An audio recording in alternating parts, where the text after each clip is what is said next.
The sky was bleeding fire as the sun dragged itself across the rim of the Arizona horizon, casting a blistered orange light on the dirt-packed main street of Dry Hollow. Dust curled in little devil spirals between the wooden buildings, and the air smelled of whiskey, sweat, and something burnt that hadn't quite turned to ash yet.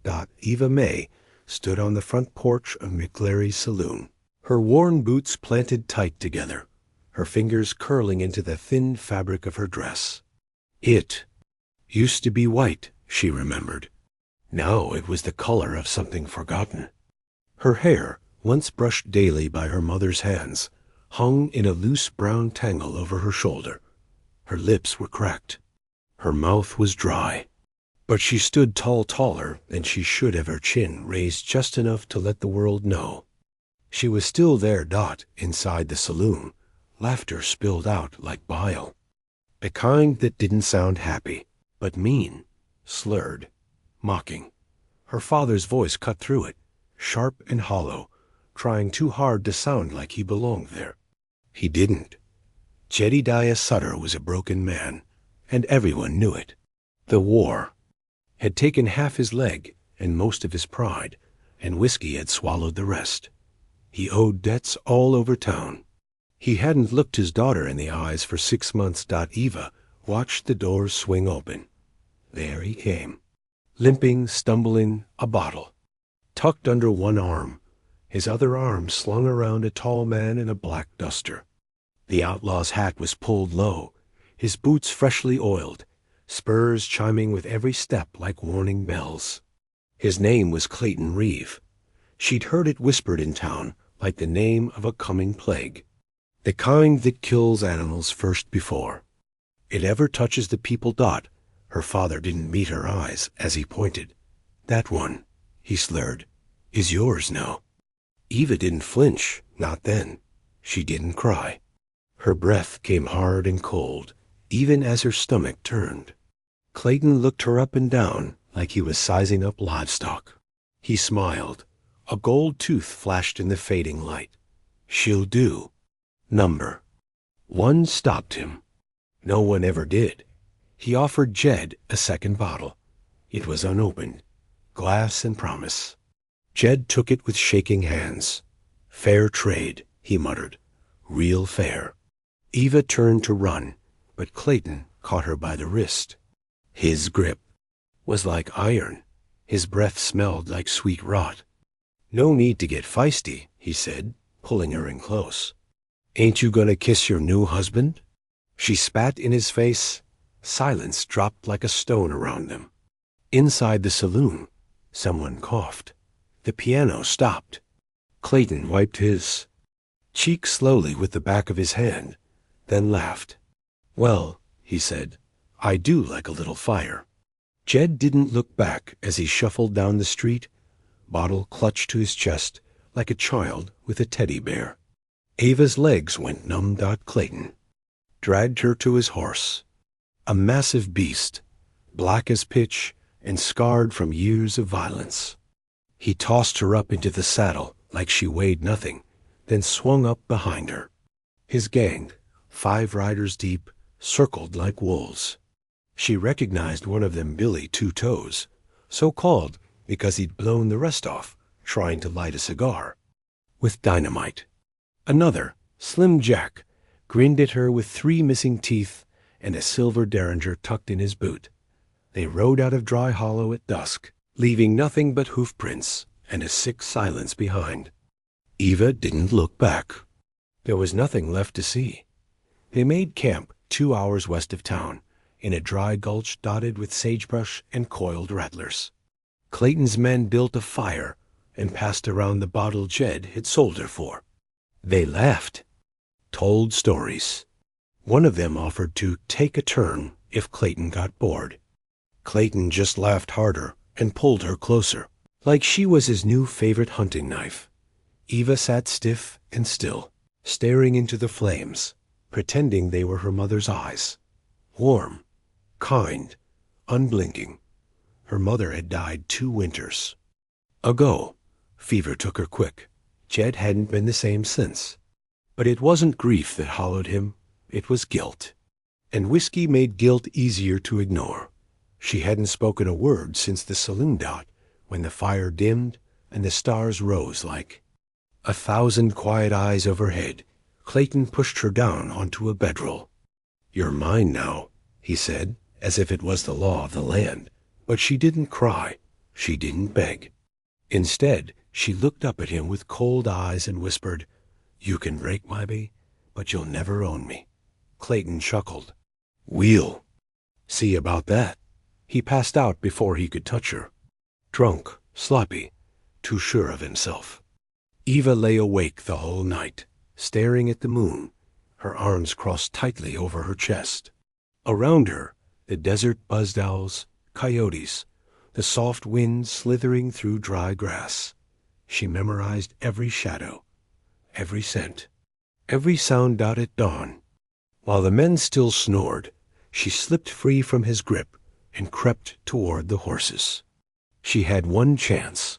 One. Her hand reached for the reins. Then Dash snapped at a twig, underfoot. Behind her. "Where you going, sweetheart?" Billy Two Toes had taken. "Watch." He grinned like a skull. Before she could run, he grabbed her by the hair and yanked her back, shouting to the others.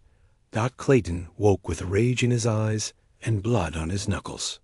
He dragged her back by the arm, threw her in front of the fire, and spit near her face. "That was real stupid," he said. "You try that again, I'll hobble you like a wild mare." She said nothing. Her silence was louder than any scream. He crouched beside her. "You listen real careful now," he whispered. "You're mine till I say you ain't.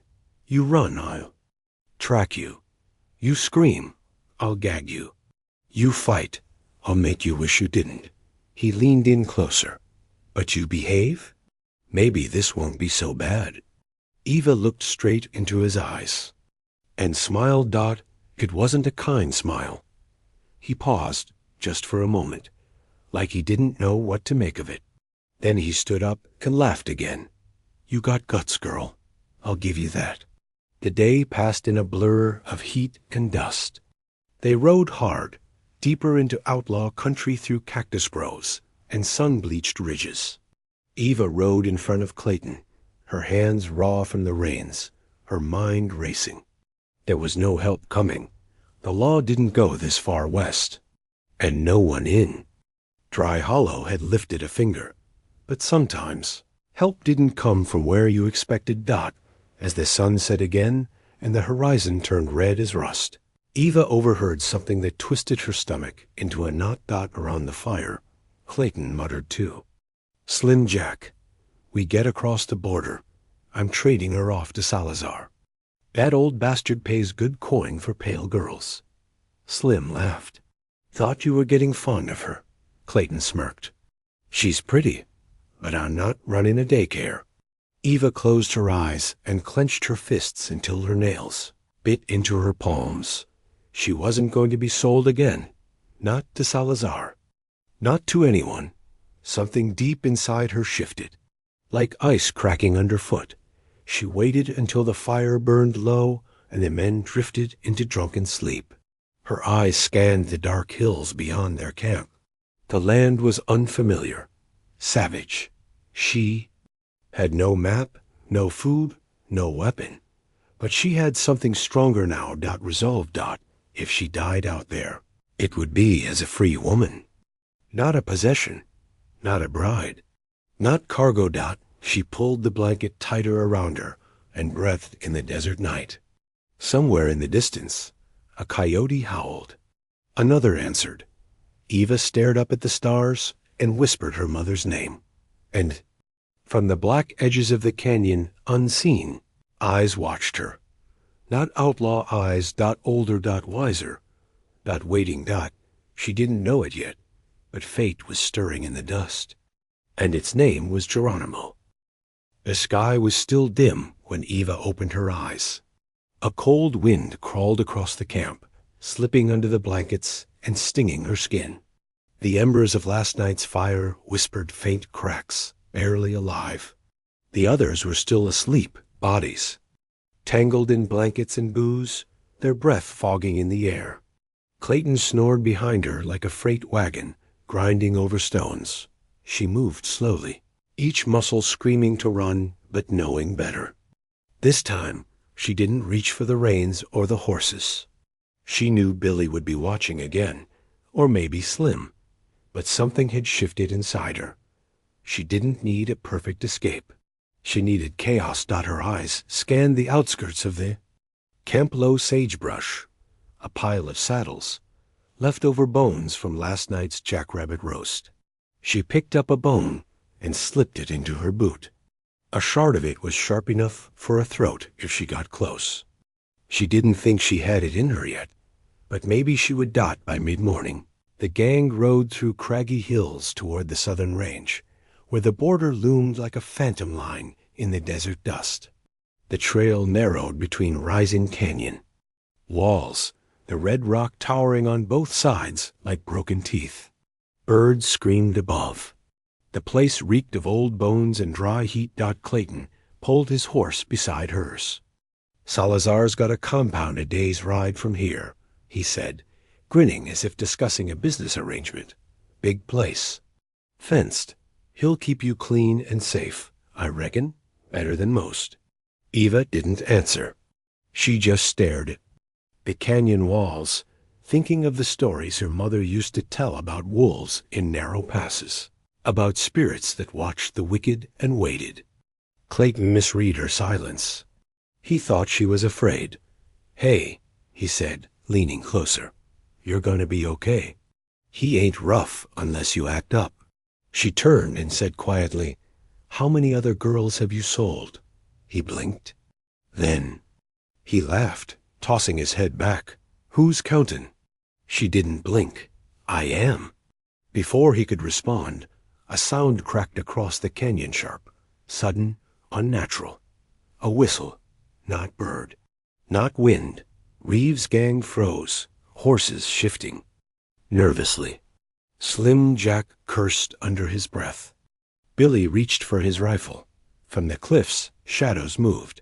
Fast, silent, precise. Arrows sang through the air before the first gun could be drawn. One man screamed as an arrow buried into his shoulder. Another fell backward off his horse, blood spurting from his neck. The gang scattered like kicked ants, firing wild into the rocks. Eva dropped from her horse and rolled toward cover behind a boulder, her heart thudding like war drums. Clayton cursed and fired toward the ridge, screaming orders no one followed.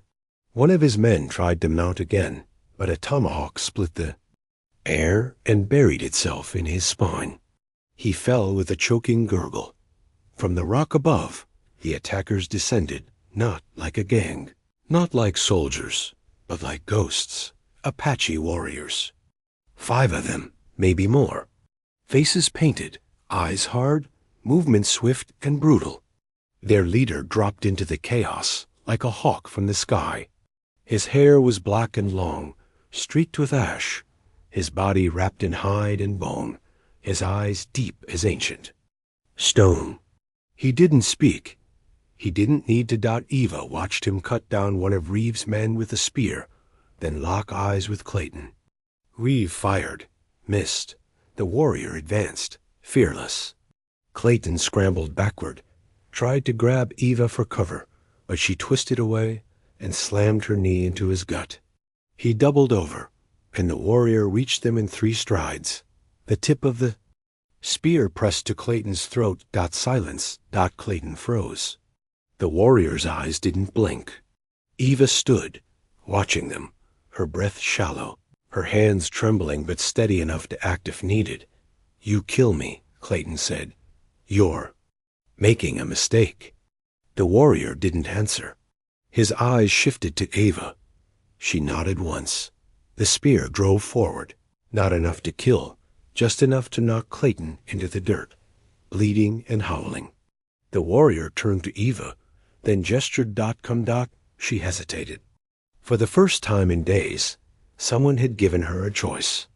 No dragging, no orders, just a hand, an offer. Her legs moved before her mind caught up. She followed Dot behind her. Reeve shouted curses until a boot met his jaw. Then silence fell again, heavy and absolute. They moved fast through the canyons.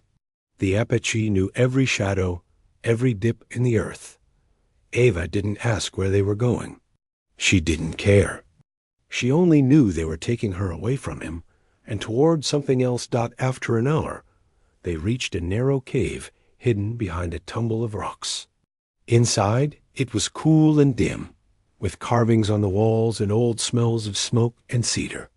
The warriors stripped their gear, spoke in low voices, and tended to each other's wounds with quiet precision. The leader knelt beside her and spoke in low, accented English. "You are not from them." "No," she whispered. "You fight." "I try." He studied her. "They would have sold you." "Yes." He sat cross-legged. "I am Geronimo." Her breath caught. She'd heard the name whispered in fear, in legend and warnings muttered by traders and drunks. This was no outlaw, no hired killer. This was the ghost of the desert. The warrior chief who had outrun armies. "I'm Eva," she said. He nodded. "Eva, good. You are safe now." The other warriors ate in silence, passing around strips of dried meat and smoked maize. One of them offered Eva a chunk. She took it with shaking hands and chewed slowly, each bite tasting more like something real. Later, beside the fire, she asked Geronimo why they attacked the canyon. "We watched that place," he said. "Reeve has taken from us before. He trades with Salazar. We stop what we can. You saw me." "Yes, we waited." "Watched. You did not belong. You did not scream. You listened. I was trying to survive." "That is wisdom," he said. "More than most." She stared into the fire, the heat on her face, the flicker in her eyes. "What now?" He paused. "Now we ride far. There is a place we know, high, hidden. They will not find us." Eva didn't ask who they were. She already knew. Clayton, Salazar, the white men in uniforms who said they wanted peace but came with guns. She didn't know if Geronimo would keep her forever or leave her behind at the next turn, but she knew what she'd seen in his eyes. Not pity. Respect. When she fell asleep that night, she dreamed of wolves. Not the kind with fur and fangs, but human ones with hats and silver spurs, grins like blades. In the dream, she stood at the edge of a cliff. Behind her, a canyon that echoed with howls. Ahead of her, nothing but wind and sky. She stepped forward, and flew. Morning broke hard and yellow. They moved again, this time through tighter passes, the horses swift and sure. Eva rode behind a young warrior who never spoke, his back straight, his eyes scanning constantly. They stopped only once, at a spring that trickled through the rocks like a secret. There, Geronimo sat beside her again. "You are strong," he said. She didn't feel strong. Her body ached. Her hands were bruised. Her mind raced with everything. That had happened in only days. "I was never strong before," she admitted. "You are now. Strength is not in blood. It is in choice. I didn't choose any of this." "Not before," he said. "But now, yes. You did not wait to be saved. You moved." She looked at him. "Why did you take me?" He turned a smooth stone over in his hand. "Because no one else would. Because my wife was once taken, and no one stopped it. Because sometimes saving one is enough." That night, they made camp in the higher reaches of the canyon, where the air was thinner and colder, and stars burst in clusters above them. Eva found herself laughing just once, at a joke a young warrior made. It felt strange in her. Throat, sharp, real. But just before sleep came, she felt something else stir. Not far below the ridge, hidden by darkness and the twist of the wind, a flicker of torchlight moved. Just one. Then another dot. Clayton Reeve was still coming. He hadn't stopped, and next time he wouldn't be so easily defeated. Eva lay awake, fists clenched in the blanket. The stone Geronimo had given her in her palm. She would be ready. The wind carried a dry, bitter chill as the stars overhead faded into morning. It moved through the high canyons like an omen, curling over stone ledges and whispering through brittle grasses. Eva sat motionless near the edge of the camp, her knees tucked to her chest, watching the faint trail of smoke curl upward from the small cooking fire. Her face was drawn, her eyes sharp and alert, but behind them burned something that hadn't been there before. Resolved. Below. The land sloped into a maze of red rock gullies and hidden trails, and somewhere down there, Clayton Reeve was moving. She didn't need to see him to know. She could feel it, the way a rabbit feels the hawk's shadow long before it strikes. Behind her, Geronimo crouched beside a pot of simmering herbs. The steam curled around his weathered face as he worked. He hadn't spoken much since the day before, but she knew he was watching. Always watching. Like the desert itself. Quiet, but never still. "He is coming," Eva said. Geronimo did not look up. "Yes." "How many?" "Not many. 3, maybe 4. She thought of the gang, how they'd looked when they rode into Dry Hollow like gods, how they screamed when the arrows fell. She thought of Clayton's voice, low and cruel, promising her to a man named Salazar, who bought girls like sacks of grain. Geronimo stirred the pot. "He will not stop. I know." He glanced at her now. "You still have the stone?" Eva reached into her satchel and pulled it free. It was smooth and flat, etched with a faded symbol, something that looked like a sun cut in half. "Good," he said. "It means protection, but not magic." She ran her thumb over it. "Then what? Memory. It reminds you of who you are." "I don't know who that is anymore." Geronimo rose. "Then you are close to finding her." They broke camp in silence. The other warriors' silent creak. Bitter Hawk, Red Tail packed their gear without complaint, eyes on the horizon. There were no questions, no panic. Just the calm understanding of those who had lived too long in danger to waste time on fear. The youngest of them, a boy no older than 15, handed Eva a small pouch. "For your thirst," he said, his English. Halting, she took it with a grateful nod. It smelled of wild mint and mesquite. The first sip burned her throat in a good way. They rode north, away from the path Clayton would expect. The horses picked their way through narrow passes, hooves steady on crumbling rock. The air grew cooler, cleaner. Birds cried overhead in wheeling arcs. Still, Eva couldn't shake the feeling of being followed, not just by Clayton, but by something darker. Her past, maybe, or a part of herself she hadn't understood until now. At midday, they stopped in a hollow rimmed with scrub oak. Geronimo motioned for silence. He crouched low, pressing a hand to the earth. "Fresh tracks," he murmured. "Reeve?" Eva asked. He didn't answer. He didn't have to. The warriors fanned out, rifles slung across their backs, eyes scanning every shadow. Eva stayed close to the horses, clutching the bone shard she still kept hidden in her boot. Her palms sweated despite the cold air. Then gunfire.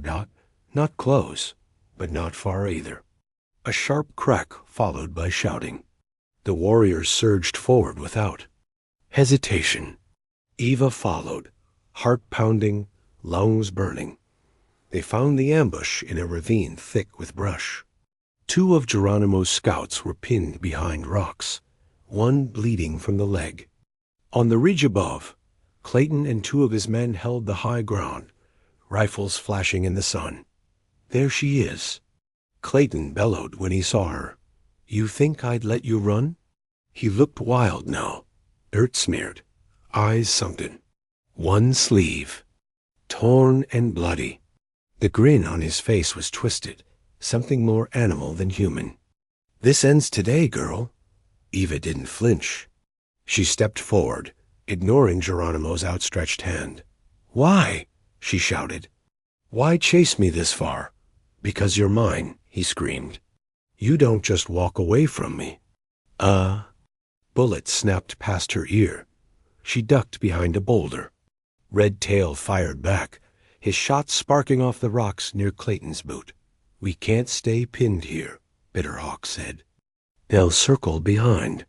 "Eva," Geronimo said, kneeling beside her. "We must move." "Now," she said. "Not yet." Clayton kept shouting. "You think these redskins can keep you safe?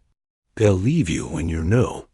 "Use," Eva stood, slowly, deliberately.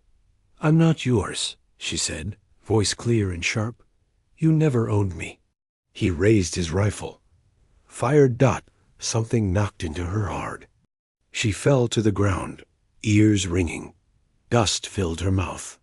Pain flared in her shoulder like lightning. But she was alive. Geronimo stood above her, his own shoulder bleeding, teeth clenched. "You move now," he said. She nodded, tears burning. Her eyes not from pain, but from rage. The warriors laid cover fire as Eva and Geronimo moved down the ridge, weaving between rocks and scrub. Clayton shouted curses, his voice cracking.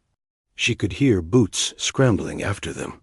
Closer now, they reached a narrow slot in the rock, a cave entrance hidden behind a twisted juniper.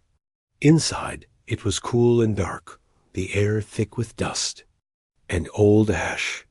The warriors collapsed around her, breathing hard. Eva clutched the bone shard. Her hand was slick with blood, not all of it hers. "We wait," Geronimo said. "Then what?" She whispered. "Then we set fire to the wind." Night fell like a curtain. The wind rose, whistling through the canyon like a banshee's cry. Outside, they could hear the gang's searching shouts echoing, rocks tumbling, boots scraping stone. Clayton called out again. "Eva, come out, and I'll be gentle." She sat by the fire, wrapping cloth around Geronimo's shoulder. "He's not going." "To stop." "No," Geronimo said. "He won't. Then we end it." He studied her, eyes hard. "You are ready. I was ready the day he touched me." They moved at dawn. Eva took the lead. She led them back through a side path one she remembered from the ride north. A narrow cleft where the wind howled loud enough to cover footsteps. Geronimo and the others circled wide, setting the trap. Clayton, as they knew he would, followed her trail. She stood in the center of a rocky outcrop, her silhouette clear against the rising sun. "Come on, you bastard," she murmured. And he came, gun raised, alone, the others too far behind to help. "Finally," he spat. "Thought I'd have to cut your throat in your sleep." She didn't move. "You talk too much." He raised the rifle. An arrow thudded into his side. He howled, spinning, gun swinging wide. Another arrow hit his thigh. He dropped to one knee. Eva stepped forward. "Remember what you said." She whispered. "That you'd track me, gag me, hobble me." Clayton's eyes widened. She raised the bone shard. "You were right about one thing," she said, driving it into his chest. "I do have fire." He fell backward, gasping. The wind blew hard through the canyon, scattering dust and blood. It carried no mercy. When it was over, Geronimo came to her side. He said nothing. There was nothing to say. Clayton Reeve had burned in the fire he tried to control. Eva had walked through it changed. They buried him without ceremony. Eva stood over the grave, breathing in the wild air. She still didn't know who she was, but she knew who she wasn't. And for now, that was enough. The river didn't care about blood. It ran wide and slow beneath the early spring sky, curling past sun-warmed rocks and cottonwoods just beginning to bud. Eva knelt at the bank, her hands dipped in the cold water, scrubbing at the dried stains on her palms. They didn't come off. Not really. She could still feel the ghost of the bone shard in her grip, still smell the smoke and dust of the canyon where Clayton Reeve had finally fallen. Behind her, the horses shifted quietly. One of Geronimo's warrior's red tail watched her with unreadable eyes. He said nothing. He hadn't said much since that morning when they'd set off from the burial site with the wind at their backs. Geronimo himself rode ahead, always a few paces beyond sight, like a shadow made flesh. Eva didn't ask where they were going. She didn't need to. She knew this path wasn't one he could walk with her much longer. The land was changing, and so was she. That night, they camped beneath a stone ridge that split the horizon like a blade. The fire crackled low between them. The silence was thick, not awkward, just full. The kind of silence that belonged to people who'd seen too much together to fill it with small words. Finally, Geronimo spoke. "You will go soon." It wasn't a question. Eva nodded.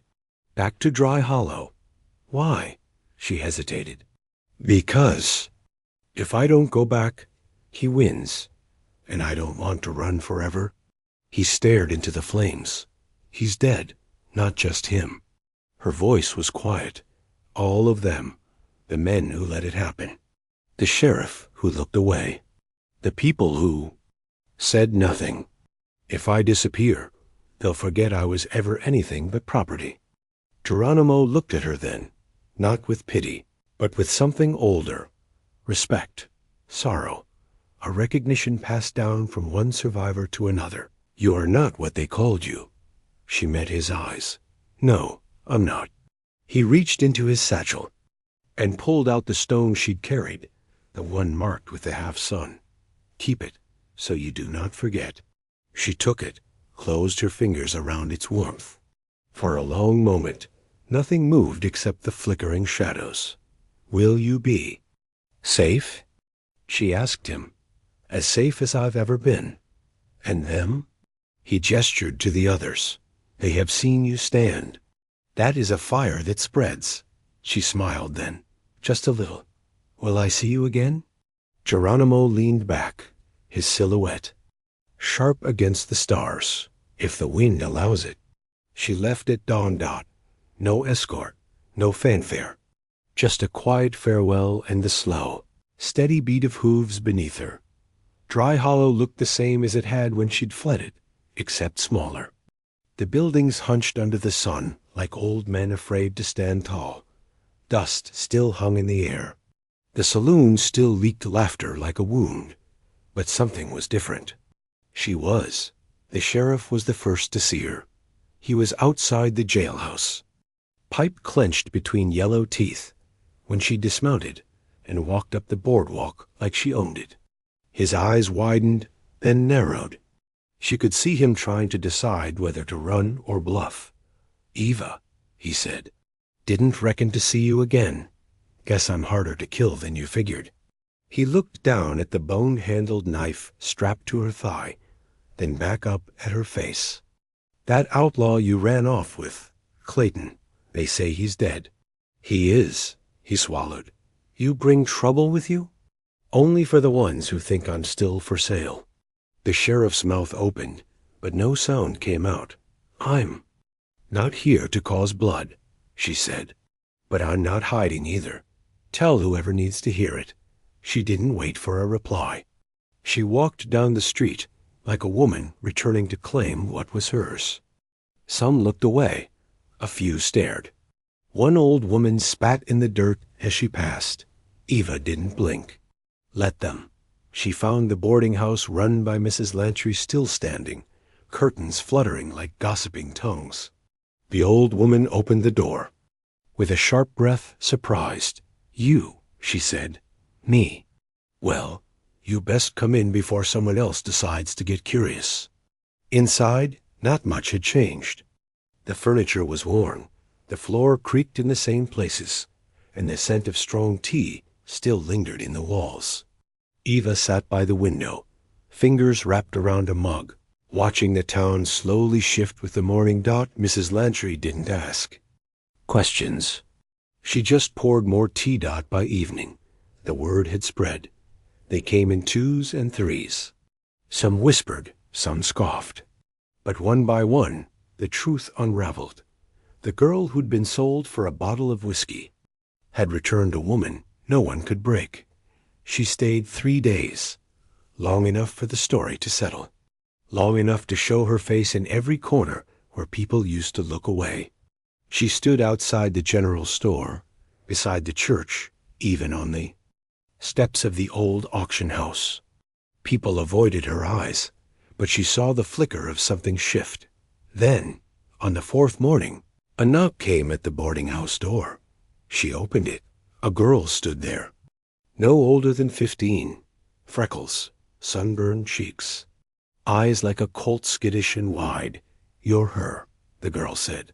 "Aren't you?" Eva nodded once. The girl glanced over her shoulder, then back. "My uncle. He's got me working. Nights. Says it's for the house. Says I owe him." Eva stepped aside.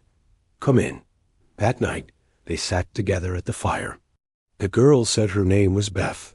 She didn't cry, just sat still, hands trembling in her lap. Eva didn't tell her what to do. She just listened. In the morning, they rode out together. They weren't the only ones. By the time they reached the next valley, another had joined them. Then 2 more. Girls, women, a quiet exodus under the cover of sunrise.